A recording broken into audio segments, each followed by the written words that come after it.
Good evening, everybody, and welcome to another edition of 108 Stitches Baseball Talk. Monday Night Baseball with the Motor City Manmouth, Rick Curti and David Hodges. Hello, my friends. How you doing? How are you? All right, what's the weather like in North Carolina? Any hurricanes up there outside of the Carolina Hurricanes, which aren't playing, by the way? It's very We did have, it really is. Had two downpours come through the town of Gastonia today. One about 10:45. About to start my day at work, and then the sky opened up, and I think then again maybe around, I'm guessing 1 o'clock, maybe 1:30. So no hurricanes. But the sky did open up for about a good 15 to 20 minutes both times. Yeah. So what about up the road on I-85 to you in Charlotte, Mr. Curti? It's just very gloomy right now. It's in the morning, and thunder and lightning. It just started raining. It stopped, and then around the about 1 o'clock, 1:30, rain again. Right now it's just gloomy and very humid. Yeah, well, it hasn't been the Sunshine State here in southern Florida either. Mother Nature didn't get what she wanted last night, and everybody else is suffering from it, so go figure. But anyways, I will tell you, there's been a hurricane flurry of activity on the baseball trade deadline, and we'll talk about some of the key moves that were related. We'll first of all start with Mike Clevenger going to San Diego.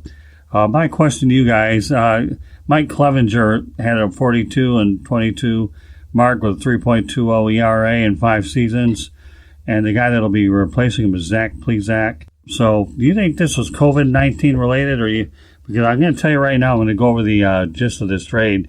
I think Cleveland got quite a haul for it, but let's get the opinions, and then I'll give you the return.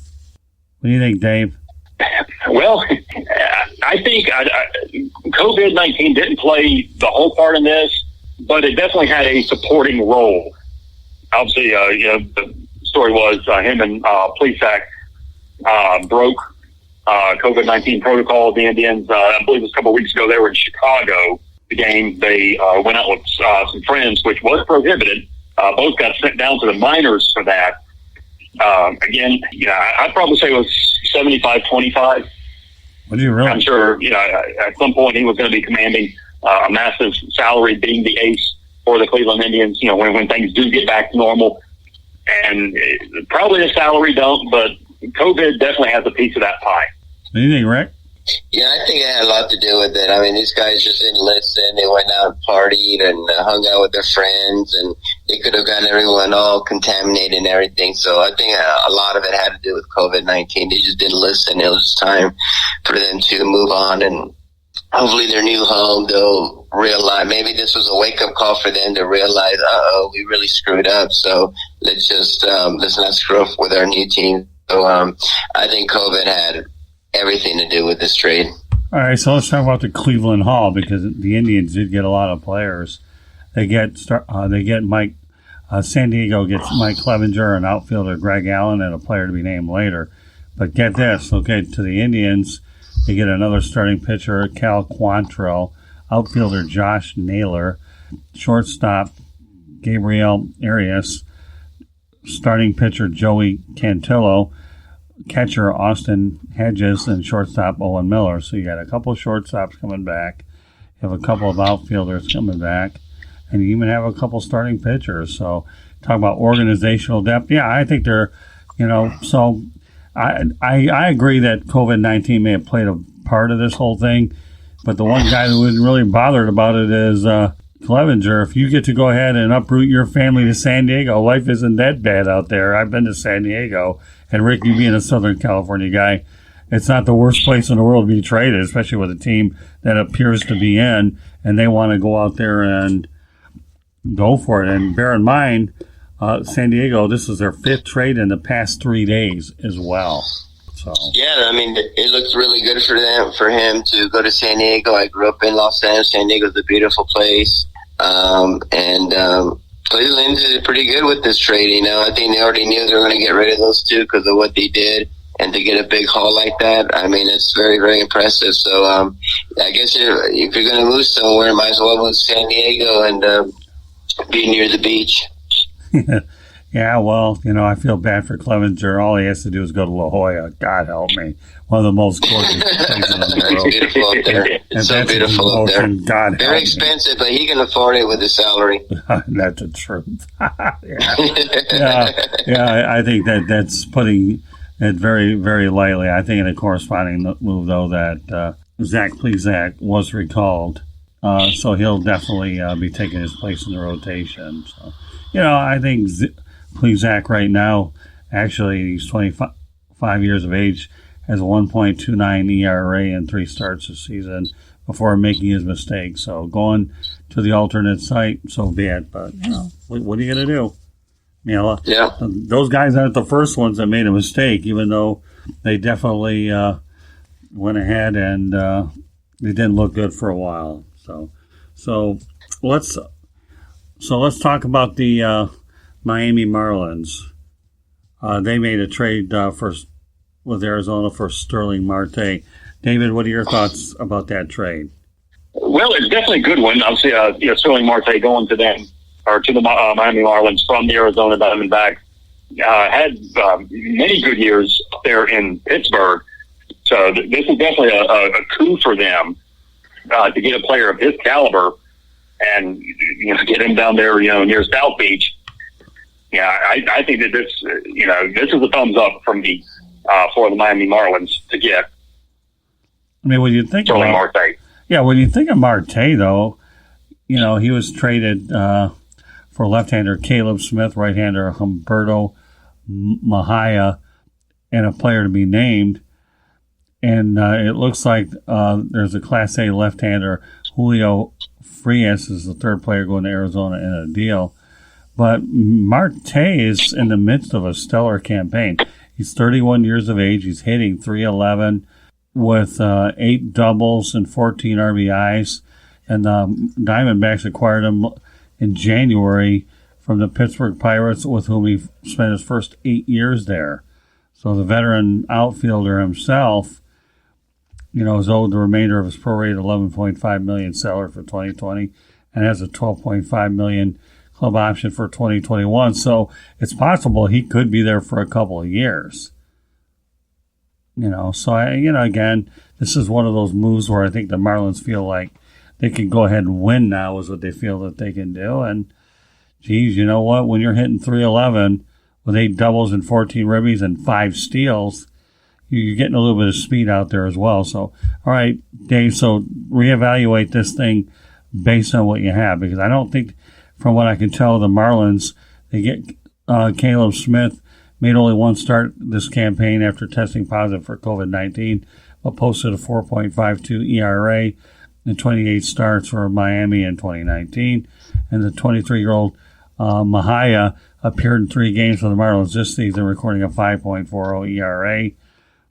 And he managed a 2.09 ERA last year in 18 minor league appearances, 14 of which were starts. So, and Frias, the other guy that I mentioned, is 22. He pitched well in the minors in 2019, posting a 2.83 ERA and 73 strikeouts and 78. So each of these guys, what I'm trying to say is they have a chance to really develop with the Diamondbacks, where I think this is a win-now move for the Marlins. So, all right, dissect this.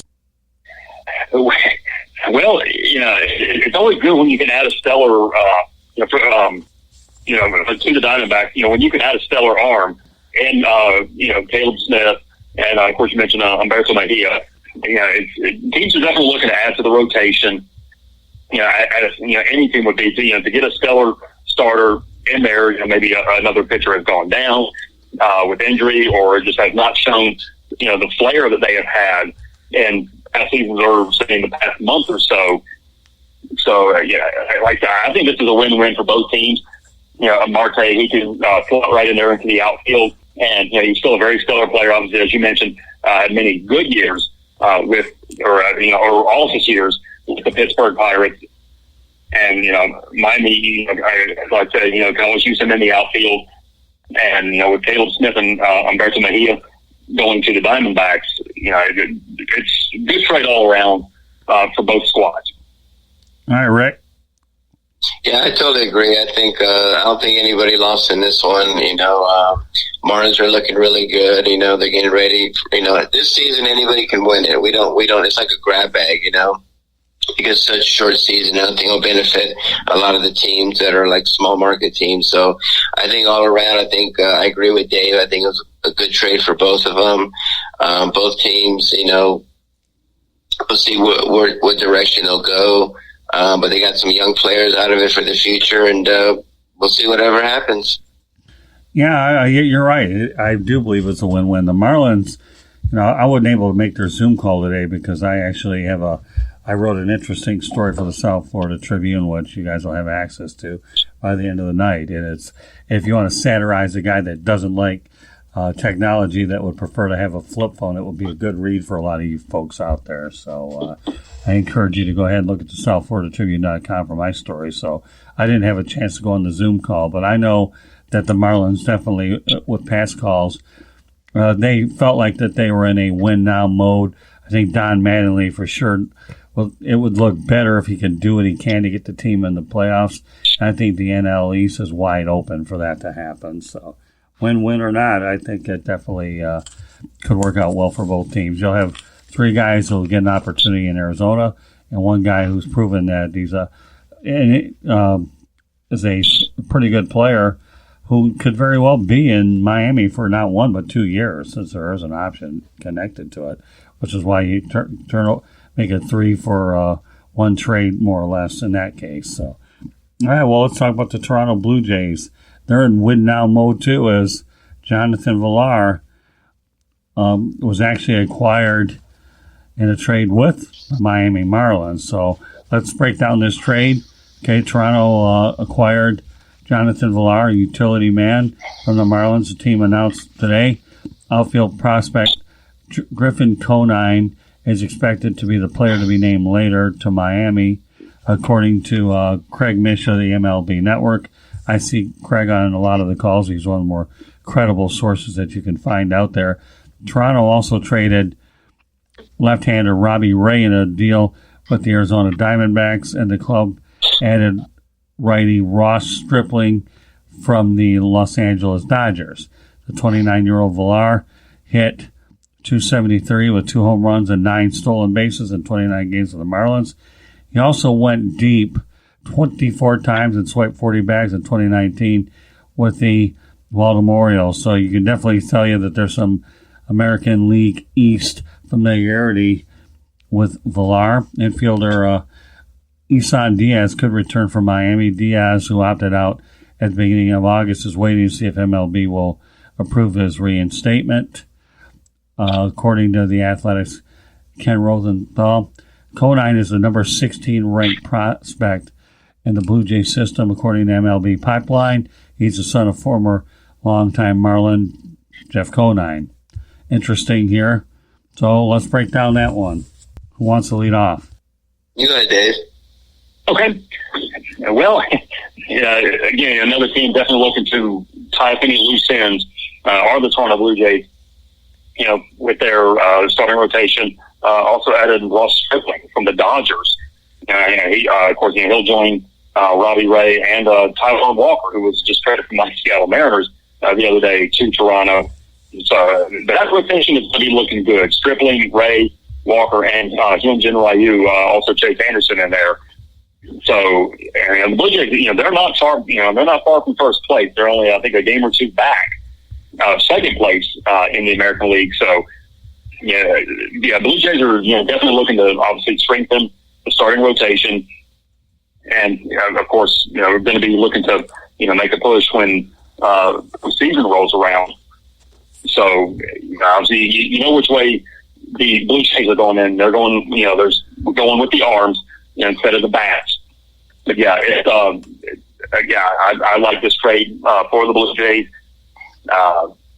Robbie Ray had interest from some other teams, and some of his numbers fell off a little bit this year.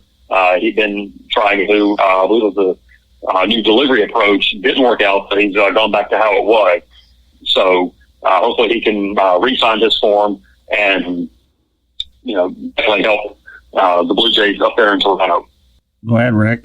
Yeah, I think it was a win-win again for both teams. I think they're definitely looking for not only for this season to make a playoff push, but I think for to get ready for the future. I heard a lot of good things about Coline's son. He's supposed to be a great player. So I think it was a win-win again for both teams. Just trying to get that starting rotation or their bullpen to be a lot deeper than it is. And like I said, this season is just so unpredictable. It's like a grab bag. Everybody is like a contender, and I think the ones that are going to benefit again are the small market teams. So I think it's a win-win situation. All right, let's talk about Robbie Ray for a moment. All right, he's definitely going to be a rental. He becomes a free agent at the end of the year. He has a 7.84 earned run average. He's walked an MLB leading 31 batters. He's striking out 12.5 batters per 9 innings, which is actually pretty good. But in 7 games, he's compiled a 1-4 record. 7 games started, 31 innings with 43 strikeouts. So I think Robbie Ray is just a guy that needs a change of scenery. I actually had the opportunity to talk to Robbie Ray during the All-Star game at Marlins Park. Good kid. I think he just, but I think a change of scenery is in order for Robbie Ray. So, maybe that change of scenery in Toronto will work for him. Of course, he'll be playing in Buffalo this year, but in Toronto next year, if he decides to go, that'll be. But you're talking about a rental, everything to gain, nothing to lose. If they like him, then they'll sign him to a longer-term deal. If they don't, well, Robbie's going to land somewhere, that's for sure. So how do you assess Robbie Ray a little bit? And the one thing he has going for him is he is a left-handed pitcher. So left-handed pitchers have generally a longer shelf life than right-handers because they're such a commodity. Any of you two want to talk about Robbie Ray? Dave? Well, yeah, I think just hopefully he can regain the form that he had before he tried a new shorter arm delivery. As I just mentioned, really didn't suit him that well. And, and that's one thing about a lot of them, whether it be coaches coming through college, parents, a lot of them will say when they get into the big league, don't mess with mechanics. Whatever's working for them, let it work for them. Don't try to implement something that you think will either make them throw the way you want to, or say the way they've had pitchers in the past. Don't try to create another pitcher that they're doing. Just let throw. If it works for them, then it works for them. I don't see kind of back to what I just said. You might need to tweak a few things when you get up to the majors. But, for the most part, I think back, many years ago, when Tim Lincecum came into the league for the San Francisco Giants, what his father said was, don't mess with his mechanics. And we all know how to work out for him. So, hopefully, Ray can find his form again, and he will be quite the contributor for the Blue Jays this year. What's your take on that, Rick? Yeah, if someone is like, if that's how they throw, or that's how, then you need to leave it alone. And when you change someone's mechanics, especially during their career, it's going to just mess them up, And I think that a change of scenery in Toronto, Buffalo, I think will be good for him. But you don't ever want to mess with people's mechanics, because once you do that and he starts struggling, start doubting themselves, and then start doubting themselves, they don't feel as confident, and I think that's just what happened. So they need to go back to the basics where it was successful for him, and now with a new team, I think it'll benefit for him as well. I think the thing that'll probably help Ray is when you have a different voice with a different pitching coach, that generally tends to help a guy kind of get it back as well. No disrespect to the pitching coach or pitching coaches had in Arizona, but another voice and of course he's going back to the American League, at least for now. So, sometimes pitching coaches have a certain way of reaching a player, and maybe that's all it does to. I don't know if it's so much tweaking the mechanics as much as it's just hearing a different voice.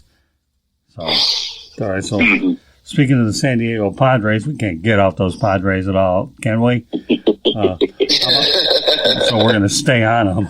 Not over this past couple of weeks, we can't. No, we can't. So the Red Sox make a trade for Mitch Moreland, 34 years of age, to San Diego Padres. He's currently hitting .328, 8 home runs, 21 RBIs in 22 games. I know Mr. Hodges, you were big on this trade, so talk about it. Well, it's only good for Mitch Moreland. Obviously, the Red Sox are having, and as Rick mentioned, when certain things are going wrong in the clubhouse, whether you're a pitcher, it's your throwing motion, or your numbers are down, you're thing with batters, you're just not swinging the bat right. A change of scenery, just what's needed. Going to such basically a high octane franchise right now. This is only, there's no way else but up for Mitch Moreland in this trade. He will definitely benefit from the change of scenery. Again, like I just mentioned, Boston is just having a season to forget. And of course, as I've said before, when it comes to COVID-19, for pro sports, this is a year, not just a season, but a year to forget. So I think he's only going to benefit. He's got so many other good hitters around him down there in San Diego. He's got to be over the moon right now with this move.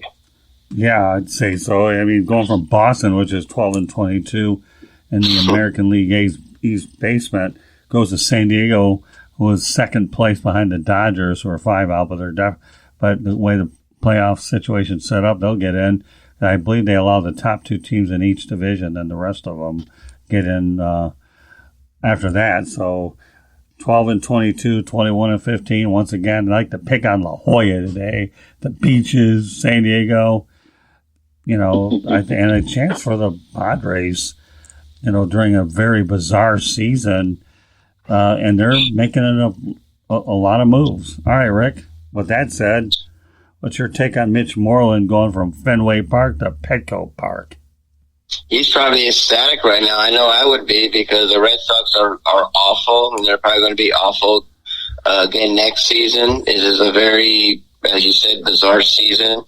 I'd be happy. You go from the cold of Massachusetts to the nice sunny of San Diego, California, and you go with a very good team, a team that look like they're knocking on the door this season and probably in the future. They're young, they're exciting to watch, and the Padres are really the team to look out for. So Mitch Moreland, I would be ecstatic, and now you're out of that whole drama and that whole doldrum of the Red Sox, especially in Boston, where their fans are just merciless. So I think I would be happy.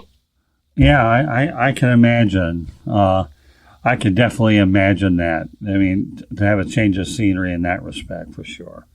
So, again, you're talking about 2 clubs going in different directions is what you're talking about. And to me, again, Boston may be down for a while.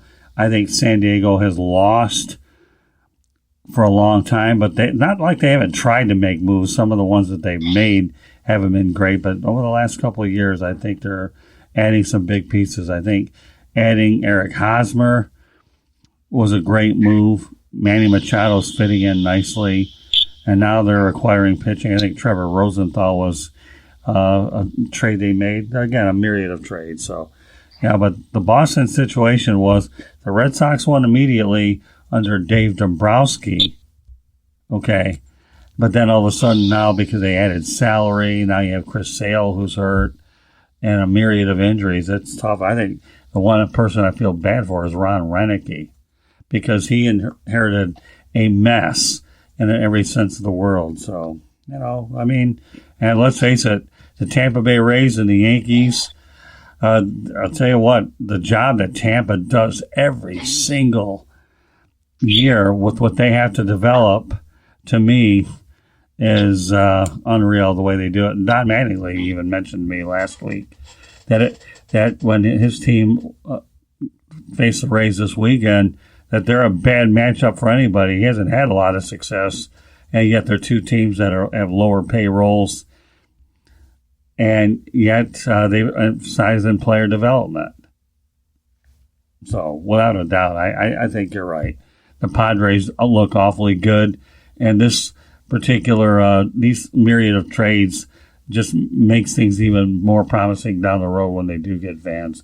I think San Diego, with it being the only the Padres being the only game in town, they could put unbelievable crowds in if they keep building in the manner that they are. So we'll go from with San Diego Padres. So very interesting move. I think it's a small move, but considering the Detroit Tigers are connected, I wouldn't mind giving you a little bit of a talk anyhow. The Cubs acquired Cameron Maybin, a 14-year veteran who's been like 7-8 clubs here, in return for we're looking for a trade with an infield prospect, Zach Shorts, who's a 21 ranked prospect, and Maven has been on 7 other teams, 1 home run and 14 RBIs. So I think it's pretty interesting stuff. And don't forget that Cameron Maven was involved in a trade with the Tigers many years ago that brought in Dontrell Willis. So what are your thoughts about Cameron Maven being traded again? The Tigers like to sign him every year, and somehow, some way, they find a way to get an interesting return for him. Who wants to take the lead on this one? I think I will, since he's Asheville native. Okay. I'm about 2 hours from Asheville here, and a good buddy of mine actually in Asheville knows him and used to get several autographs from him when he was coming up through the minors. He had a little stayover with the Asheville Tourists, but Cameron Maven, he's definitely made the journey around Major League Baseball. This is actually his 3rd time with the Detroit Tigers, the team that originally drafted him out of Asheville. Of course, he's been with the Braves, Mariners. I think he's also played up in New York. I'm sure I'm missing a couple other cities in there. But, again, 3rd time seems to kind of make his way back to Detroit. But, going to the Cubs, obviously, that's such a storied franchise. And that team he has not played for yet. So I think he'll benefit from that. I really do. New scenery, great scenery up there in Chicago. And, maybe he wasn't, or the Tigers just didn't have a vision for him going forward on this 3rd go-round with the squad. Well, the only vision they had is whatever they could get from him at the trade deadline. I think the Detroit Tigers have discovered during these first so many games that they probably have a lot of speedy, movable parts that they can use in the outfield. Victor Reyes is a guy who's doing pretty well out there. And Jacoby Jones has been playing pretty well. So they have a lot. Those are just a couple. But, I think Zach Short gives them minor league depth, that's for sure. And their lineup, where Cameron Maven, like you said, he's been around the block quite a few times. In fact, where he's played for the Miami Marlins, yes, the San Diego Padres, okay. Boy, they're getting a lot of play in this broadcast. Atlanta Braves, the Los Angeles Angels, Houston Astros, Seattle Mariners, and yes, the New York Yankees. So, they've been around. So, if you can go ahead and pick up a guy for nothing during free agency and you can get a prospect somewhere down the line, I think it's a pretty good low-risk signing. Those are great. Rick? Yeah, I mean, that's a great trade, I think. It's like, why not? You're not going to lose anything. And, you get a good draft pick out of it, and you got a guy, a journeyman with a lot of experience. Very unpredictable season. A grab bag season, I like to call it, where every team is going to win it all. I mean, they really can. So, I mean, I think it was a nice little trade, and something that might probably go under the radar. So we'll see what happens. I mean, again, I don't know what Cameron Maven has to offer for the Cubs, but the Cubs right now are, if they're going to make a trade of this nature for Maven, they must be really short on their prospects for sure. So they needed a little bit of reinforcements and in the outfield. I think they got a decent one in Maven. He does bring some speed there. His ability to stay healthy, I don't know, but depends. Again, it's a low-risk trade, and to think the Tigers would get the 21 ranked prospect, it's not bad because you don't know how he's going to turn out either. It's not like you got to bring this guy up. And they have a history of making trades with these two at the deadline. I think Isaac Paredes was picked up a couple of years ago, and the Justin Wilson trade. So a low-risk move with high rewards on both sides. So a situation where the Cubbies and Tigers like to make moves, and they seem to be doing it quite a bit at the deadline. So very good stuff. So, all right, well, we'll stay on the Tigers thing where Derek Rodriguez of the San Francisco Giants was picked up on waivers by the Detroit Tigers, and he's Ivan Rodriguez's son, who also played for the Tigers. So we have that family connection, don't we, between Derek Rodriguez landing where Ivan Rodriguez, Fudge Rodriguez, and of course the Conine connection between Griffin Conine and Jeff Conine. So how about that? Sons following the father's footsteps. What do you think? Oh, yeah. What's that? It's definitely a feel-good story.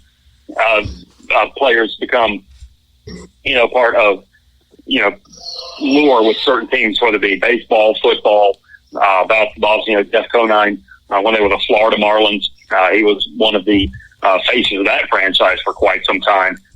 And obviously his son going to be going there. Obviously, this young man was not traded, but, of course, Bo Bichette, son of Dante Bichette. Obviously, Dante, his father Dante Bichette, had a stellar career. Yeah, doesn't look bad. Again, you're talking about young, when you think of the famous families in baseball, gosh, there's so many to offer. I know the Boones are definitely one of them, so, and the list goes on and on.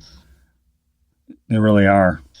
So I just think it's one of those situations where you go ahead and that we're able to go out there and make the most of it. So, all right. What's your take on this, Rick? I think it's great. I think it's always good to see, legendary, the sons whose fathers were faces to be with those teams. You were mentioning the Boones. To have Ivan Rodriguez's son, that's pretty great company there. So hopefully those genes went on to the son, and he can be as great as his dad, who was in the Hall of Fame. So, can't go wrong with that. So it's definitely something for the future. And we'll just have to wait and see what happens, and I'll give them a couple of years. And they could be the big stars, and they could be like the Boones or any other family team like the Griffeys or anything like that. So hopefully they won't be like Ozzie Canseco. Remember Ozzie Canseco? Oh yeah. Actually, some of his baseball cards. Yeah, I remember. I do remember him. Poor old Ozzie Canseco. He couldn't live up to his big brother's shoes. So, I think this would be it's an interesting trade, and something we'll explore probably like 4 or 5 years from now and see who got the better of the trade. But I always like to see the Suns play. Another guy that Dante Bichette Jr. actually played for the High Point Rockers. He's actually now with the Toronto/Buffalo Blue Jays, who's a big star right now in the making in Major League Baseball. So there's another connection right there. So I think it's something to look out for in the future. I'm kind of intrigued to see how Ivan Rodriguez's son does. Yeah, I do too. And again, you're talking about a guy here, to me, that the Tigers are still building is what they really are. And when you go out there and realize that, they're actually in a position where they can get in the playoffs. And I don't know whether Ron Gardenhire comes back next year or not. I'd like to think he will. But this doesn't hurt either, and that he's finally trying to develop players. I know there was talk where Joe Jimenez was the closer for a while, but he's had to sit him down, and he's run on Gregory Soto as a closer. He's using Buck Farmer, and, this is when you find out what guys fit in down the road. You really do, and find out what role they're more suited to. All right, let's go on to Miguel Cabrera, 2,000 hits as a Tiger. How about that? That's a great feat. Definitely, he's definitely going to the Hall of Fame. He did something that I think anybody would do and win the Triple Crown, which I thought I would never see in my lifetime. I think it's fantastic. I think it's shown his consistency. I think it's shown what a great player he is. He's going to be going to Cooperstown, no doubt about it. And he's just had a great year. And whenever you reach 2,000 hits, in Major League Baseball, it's always a great, tremendous feat. So congratulations. So yeah, that's just with the Tigers. That doesn't count what he's done with the Marlins, just so you know that. Oh, yeah, definitely. Yeah, no. I mean, he's been a great player wherever he goes, and to do that with the Tigers or just throughout his whole career, to me, it's always an amazing feat. Yeah, I think so too. I mean, Miguel Cabrera, unfortunately, has had a tough go around lately with the injuries, but in my opinion, the guy can sit there and flat out hit. So I want to go over some of these other deals that have occurred. What are your thoughts about Miguel Cabrera, Dave? Well, I mean, again, as Rick said, congratulations to him. It definitely puts him down in Detroit Tigers' lure as he joins just a plethora of so many others. Obviously, the great special fielder. He was big back in the '90s, of course. Obviously, he's got to go way back, about a century or more ago, to the great Ty Cobb. But just another great feather in the cap for, of course, for Miguel Cabrera and for the Detroit Tiger organization. Just knowing that it's such a proud history for that ball club, and as Rick mentioned, he's going to be a first ballot Hall of Famer. I'm sure a couple people will say he's not. There always have to be one. But it's definitely great feat. Great feat for baseball. In a season where there's not a year where there's not too much good news. Anytime you can just get away from all the other things that are going on, and hear a great story like this, it's only it's good for everybody. So again, congratulations to Miguel Cabrera. Yeah, I'm looking at some of these other trades here, and I think that as I look at them, I see that when you look, I'm trying to go over one that stands out here. I like what you were talking about with the Dodgers trading Ross Stripling to the Blue Jays for 2 player to be named laters. So what's your take on that? Because I'll tell you what, you're talking about a guy that has had ongoing struggles that made him a perfect trade target for the Blue Jays. So again, this is just another classic situation with Ross Stripling where the Dodgers are finally, getting prospects, rather than give up on them, and Toronto being able to see if you can get them turned around. That is an interesting trade, Dave. What are your thoughts about that Ross Stripling move? Well, it's definitely interesting. Of course, I mentioned earlier, it's Toronto. They're willing to take the chance on him. As you just mentioned, to hopefully find out what's wrong. Like you said, he's had his struggles, and maybe just again a change of scenery is what the guy needs. And hopefully Toronto is the one that can, or Toronto's the team that can turn it around. And of course, been getting prospects. It looks like the Dodgers are, trying to definitely restock the shelves down there in their farm system. So, best of luck to Stripling up in I won't say Toronto, but of course they're playing in Buffalo this year. But of course, good luck to him with that organization. Hopefully he can find his stride and definitely be a contributor. Well, I think they're saying if he rediscovers his form, and I utilize the word if he rediscovers his form, because we all know that if is a big word. They're saying the Blue Jays will have another versatile arm at their disposal moving forward, because Stripling crafted a 3.51 ERA as a swingman over the previous 4 years. So, again, the prospects will be determined later on. But when you talk about the word if and what it means, knowing that you have prospect involved, again, the recurring theme of this entire broadcast are prospects being traded for guys that are hoping to get a fresh start. And we've seen that on numerous occasions. The Marlins trade, with the Arizona Diamondbacks is indicative, and this is another one of those types of trades. So, Rick, do you have any thoughts about that particular trade here? It's very interesting, again, a change of scenery, and maybe that's what he needs, a change of scenery. And, Dodgers are getting some prospects. They got to get that, their minor league system more stocked up. So I think it was I think it's good for both teams. I think it'll be better for the Dodgers because you got 2 guys that you can maybe for the future. And I think it'll be good for a change of scenery, go to Buffalo /Toronto. And so I think it's a pretty interesting trade, and a lot of these little trades. Right now people are probably like, there's not that big monster trade that everybody's waiting for, but I think every team is either looking forward to the future. I think a lot of players who have been journeymen need to change the scenery. Some players that were very good and are struggling probably need to move on, go somewhere else. Others need to get away from drama. So I think it was a good trade. I think it was a good trade for the Dodgers to get some good people for in the future.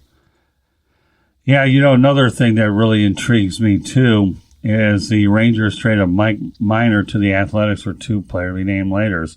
How many things do we have here where we got player to be named laters? We've got a lot of them. So the transactions will actually go out there and be active later on. But they're saying it's not clear whether Mike Minor, with his 5.60 ERA at a career worst, 4.83 FIP, is actually an upgrade over any of Oakland's incumbent starters, but no contender can have too much starting pitching depth. The worst case scenario, again, Minor's a free agent at season's end, and he gets moved to the bullpen and offers Oakland a second left-handed weapon behind Jake Diekman. So, again, let's call it a rental if you want, but when you look at Minor's salary and lousy numbers thus far, the players to be named later won't have much upside. So I think it's in everything to gain, nothing to lose for Oakland, that you hope you can get them straight now. But again, you're probably looking at lower end prospects. But do you think this move will actually help the Oakland A's? Because if there's any team that can be resourceful, it's definitely them. Yeah, I don't really think it'll help them or benefit from them. I don't think it's going to put them over the edge. I just think they got someone that has experience, and hopefully, again, the key word of change of scenery, a new coach, a new pitching coach, a new voice. No pressure on them because the A's are rolling. So I think there's more like, there's no risk for this.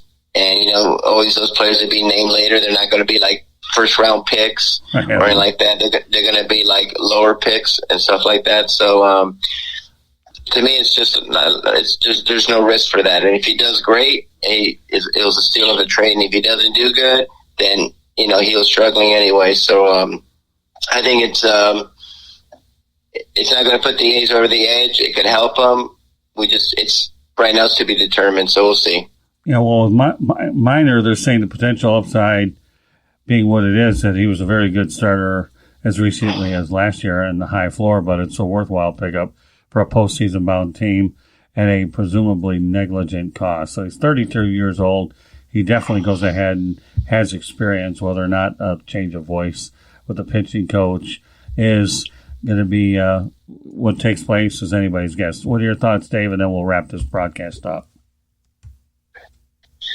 Yeah, this could just be one of the trades where, maybe it just really wasn't needed any longer, in the bullpen or, in the rotation if called upon. But you never know. As Rick mentioned, maybe change of scenery and, he could turn out to be a quality arm for the ball club. Now, obviously, again, as you mentioned, that team is very resourceful. They know how to get a lot out of, no disrespect intended, but, how to get a lot out of a little. I'm kind of referring back to Moneyball here. But, hopefully, Minor kind of gets his footing there and might be able to stay in Oakland for a while.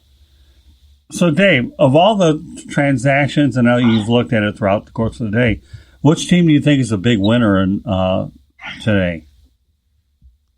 Or I should say over the weekend. I really have to go back to our old buddies, the San Diego Padres. Yeah. They brought in a lot of big names. Clevenger, of course. Again, he will have that, stain on his resume this year, of course, and, violating protocol, during COVID. Hopefully he learned his lesson from that and was able to move on. They also got a bunch of players from my Seattle Mariners, Austin Nola, the catcher. They brought him down there, sent a couple of prospects up to Seattle, and anyone you're handing out grades. I would have to give, definitely a B plus or an A minus to the San Diego Padres. They're definitely going all in. Of course, any team who, makes as many deals, obviously, whether it be, across any sport, you definitely know what mode that they're getting into. And so, for me, the winners would have to be the Padres in this one. Rick, you want to add anything? Yeah, I like what the Padres did. I love what the Cleveland Indians did. They got a big haul out of it. They got rid of 2 players that just kind of dropped the ball, messed up, and hopefully that's a wake up call for them to go somewhere else. But I definitely love what the Padres have done. They're just building for the future and building for right now. And I love what the Cleveland Indians did. I just think they got a big haul out of it. And those two, to me, are the 2 teams, right, that won this trade deadline. Yeah, you're making it unanimous with the Padres. I definitely think San Diego Padres look awfully good. And you know what? I'll tell you what, Cleveland didn't make out bad when you could get that many players for 2 players, plus to be named later. So you don't know who that other player will be. But it's definitely a very interesting trade deadline. I'll be curious to see how my Detroit Tigers are going to do. And for that matter, the Marlins, I think they definitely went into this day where they made a few upgrades, some interesting moves, so it'll be interesting to see what happens. So, all right, with that said, guys, why don't you lead off, Rick, and let people know how they get a hold of you? You can contact me on my website at www.charlottebats.com. I'm also on Facebook at Charlotte MLB. We also have another page at Charlotte Bats Baseball. Our email address is cltbatsbaseball@gmail.com, cltbatsbaseball@gmail.com. I'm also on Instagram at Charlotte Bats, and I'm also on Twitter at Charlotte Bats Baseball. And you can also find me on LinkedIn under Rick Curti, and you can contact me on any of those social media websites. And I should point out Rick's a regular contributor to the South Florida Tribune in the social media department as well. We appreciate everything he does for us to build up that area. With that said, David, go ahead. Yeah, you can contact me on Twitter at Dave Talks Sports. I'm also on Facebook at Dave Davino Hodges, Davinho. If you're listening for the first time, big-time soccer fan, long-time fan of the Brazilian team, so figured I'd give myself a Brazilian-sounding soccer name, so that's where Davino comes from. But yes, those are my two social media accounts. Maybe I should get on Instagram since everybody and their grandmother seems to be on Instagram, and I am not. But I'm also on LinkedIn as well, under Dave Hodges. So, yeah, if you want to hit me up, those are the ones to get the quickest response. And both of you guys are regular contributor here as well on Monday night. You own 108 Stitches Baseball Talk, and just so you know, for 108 Stitches Baseball Talk, you can find this show on Apple Podcast, Spreaker, Spotify, iHeartRadio, Google Podcast, or wherever you get your podcasts. So I'll repeat that again. You can find 108 Stitches Baseball Talk on Apple Podcast, Spreaker, Spotify, iHeartRadio, and Google Podcasts. In terms of getting a hold of us, that's very easy. All you need to do is go to Twitter at Tribune South. That's the @ Tribune South. We have a Facebook page, South Florida Tribune. Instagram, South Florida Tribune. YouTube channel, South Florida Tribune. We'll be doing more and more broadcasts on it. In fact, we may be doing one of those broadcasts here on 108 Stitches Baseball Talk, and they're relatively very soon enough. Okay, website www.southfloridatribune.com. You'll be able to find all of our media distribution partners that send us releases from around the country and locally. We also have columnists that write for us, and of course you can find our broadcast there as well. Email, southfloridatribune@gmail.com. LinkedIn, you can connect with me there. Scott Morgan Roth will be more than happy to connect with you there. I'm really getting back to what we have in plan for 108 Stitches Baseball Talk. We are looking to go ahead and bring this on the Zoom platform so that we can put it on the South Florida Tribune YouTube channel, which will all in turn go to Facebook. So looking forward to get my 2 co-hosts on there and make it more visual as well as audio. So meanwhile, any closing thoughts, Rick or Dave? Just everyone be safe out there with COVID-19. North Carolina had a massive spike out here, and people just wear masks. wash your hands, wear gloves, social distance, because unfortunately a lot of people are not doing it right now. And, these young kids right now, just listen, because it's no joke. Stop partying, stop hanging out with big crowds, and just stay home and just be safe. Well, you know what? I couldn't have said any better. So you know what? I'm not going to. Great job, guys. So on behalf of Scott Morganroth, the Motor City Badmouth, Rick Curti, and David Hodges, we appreciate you joining us here on Underneath Stitches Baseball Talk. We'll do it again next Monday. Good night, everybody.